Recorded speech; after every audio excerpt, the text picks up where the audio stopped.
Hello! Hello, hello! So, ayan. Thanks God. Meron na tayong AC dito sa ating room. So, ngayon ay May 19, 2026. Actually, story time lang. Nabili ko yung aircon ng April pa. Kaso lang magkakabit. Kaya ayan, natagalan. Mura lang din siya. Wala pang 10K. Pero at least, comfortable na. Malamig na rin dito. And, matagal ko na talagang pinangarap na magkaroon ng aircon. So, ano na, 15 years. And, 5 months ako sa pagtutulog. Saka ako nakabili ng aircon. Sa savings pa yan para sa college ng anak ko. Kaso sa sobrang init talaga sabi ko, kailangan ng bumili kasi hindi ako nakakatulog dito doon lang sa sala. After mga siguro 12 or 1 saka pa lang matutulog magigising pa rin ng 6, ng 5 kasi yun na talaga yung body clock ko. Magigising ako ng maaga at medyo masakit yung ulo ko kasi kulang sa tulog. Pero siguro dahil may aircon na sarap na natulog. Thank you, Lord! Diba? Kwento ko lang po, una ako nakatulog sa room na may aircon sa pinsan ko. Second year college siya. Third year college ako noon. Sobrang tagal na rin. Parang 2003.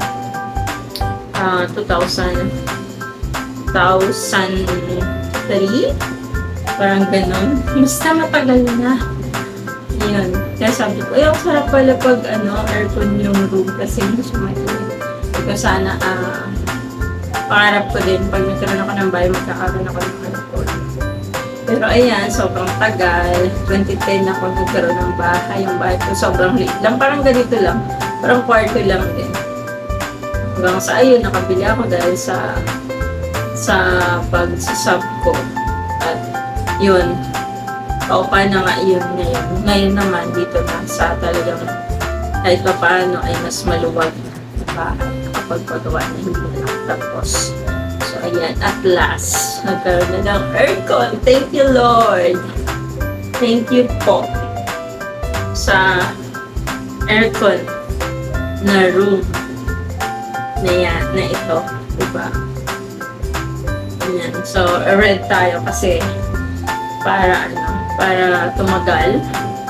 Tumagal yung aircon kasi lucky. Pero sabi ko, hindi daw totoo yung luck kasi only God give us good things. So, it's not luck. It's really comes from God. So, galing sa Panginoon lahat ng mga bagay na magaganda. Hindi siya swerte. Actually, pinaghirapan din natin. Sana, yung aircon na yan ay magtagal kasi nga sa init ng panahon, napaka-uncomfortable talaga na matulog. Dahil sobrang init. Siyempre, kapag may work, kapag may pasok ka ng pasan, lunghilo pa, ay mabuti wala pang pasok, diba?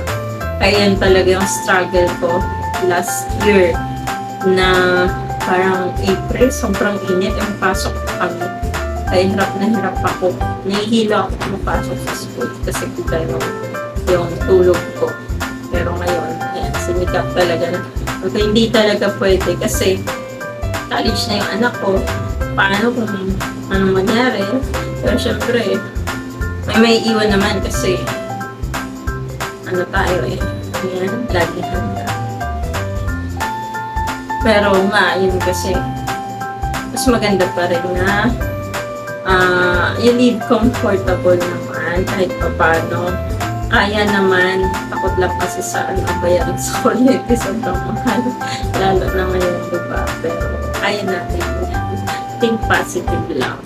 God is with us. So, my advice sa mga kagaya ko, when we have something na gusto natin, huwag tayong pumigil kasi God will make a way na ibibigay yun sa atin. So, yun na nga. Ayun, binigay na to. Ito na, meron na kaming aircon! Yay! So, masarap na ako. Ngayon ay, ano na, siguro mga 7 or 8, mapapagang tulog ko kasi na, comfortable na, di ba? May aircon na. Ayan, Nay! May aircon na rin kami. Shout out sa'yo. Although, itong kwarto na to para sa'yo sana to eh. Kaso ayaw mo dito. Ayan. Wala po. Basta pag may dream tayo, may gusto tayong gawin sa buhay, wag lang tayong sumpo. Let's pray to God and do the best that we can para ma-achieve natin lahat ng gusto natin. Kasi God is all-knowing. Gusto niya yung ikakabuti natin. So, hello!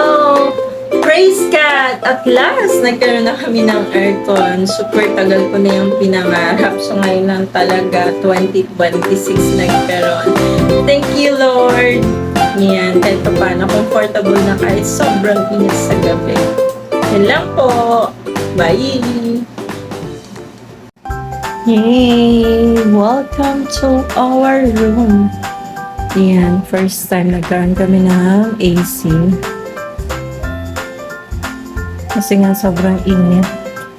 Ito yung pinasabing super deserved. Kasi nga sobrang init. Malapit na ang pasukan.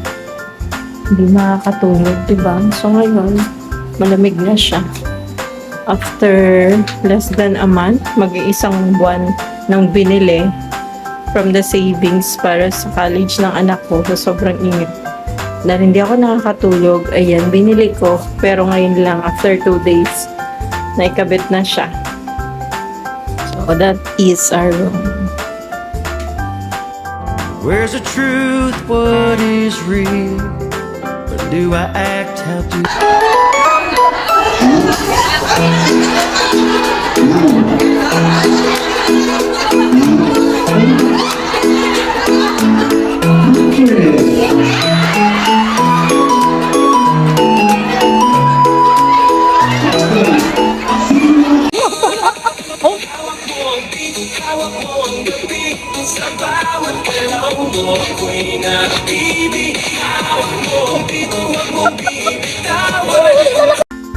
Hello. So ito naman merienda dun sa sa bonus. Mag tayo buy one take one ng pizza, 'di ba? Para masabing may merienda tayo sa mid-year bonus natin kasi napupunta lang sa pang college ng aking ito. Yan lang. Bye.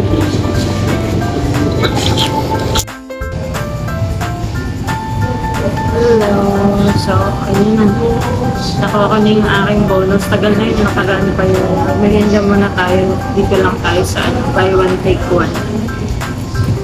It's with milk and iced tea.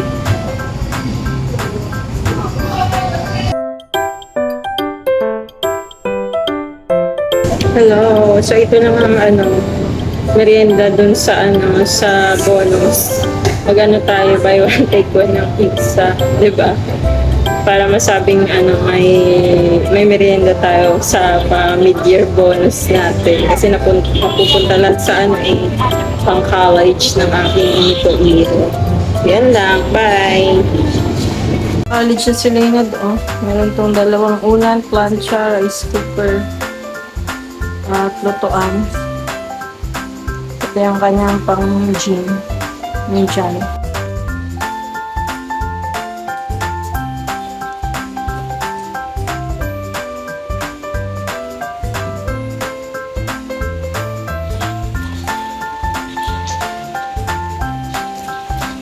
Hello mga sisi loves! Meron tayong dessert.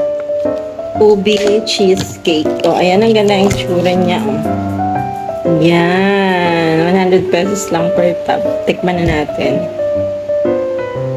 Tikman natin ang ubi cheesecake.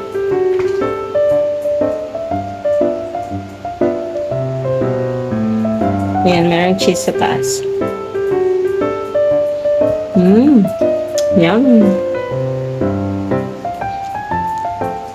Sarap. Hello! So, may magmerienda tayo. Yummy. Meron tayong ano dito. Tea. Milk tea. And pizza. Buy one, take one. Vegetable pizza. Yummy, yummy. Yummy nga ba? Tignan natin. Yummy. Hello! So, ayan, may flex tayo ng pasalubong galing sa Bacolod. Kasi national, Presagi. Coach kasi yung husband ko. Ayan, ganda. I love Bacolod. Rep magnet. Another rep magnet. And another rep magnet. And, ayan, mga keychain. Dami. Para yun sa pictures ng asawa ko. And, syempre, meron tayong ayan, pambacolor. Wow! Diba? Shoulder body bag. Ang ganda. Hi! Ayan. We have another pasalubong t-shirt naman. Ayan. And ito pasalubong din to sa aking anak. Black naman siya.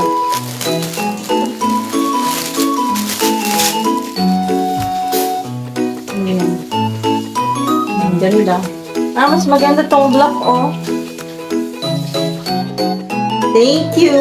Thank you, mga sa pasalubong. Hi! Tikiman na tayo ng pasalubong.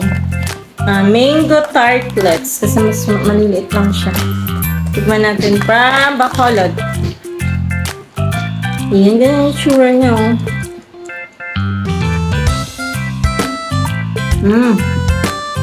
Ba't ganun? Mango pero yung color niya hindi yellow. Pero lasa mangga.